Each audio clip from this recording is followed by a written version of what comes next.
గుడిలో ఏముంది బాబు, బడిలో ఏముంది?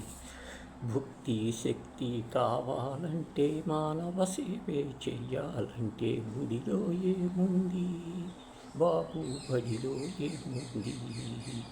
దేవుడు పేరిట దోపిడి చేసే దళారులందరూ పెరిగారు. ముక్తిమత్తులో భక్తుల మంచి సర్వం భోంచేస్తున్నారు.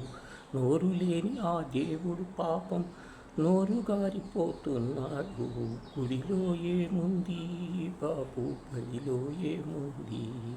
చదువుల పేరిట గుమస్తాలను తయారు చేస్తున్నారు. ప్రభులాగానే బ్రతికే వాళ్ళు బానిసలుగా చేస్తున్నారు.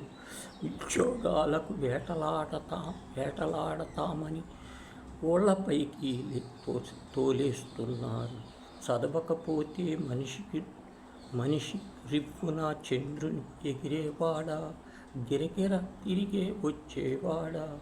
దేవుని చల్లగా చూడకపోతే అక్కడే గల్లంతైపోయాడా? ఆనవాలు చిక్కేవాడా? చదువుల సారం హరిహని, ఆ హరి కూడా చదవాలని, హరియే సర్వస్వమని. చదువుల మర్మం హరి అని, హరి కూడా చదవాలని.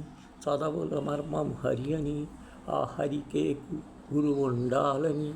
ఆ హరియే సర్వస్వమని, చదువే సర్వస్వమని.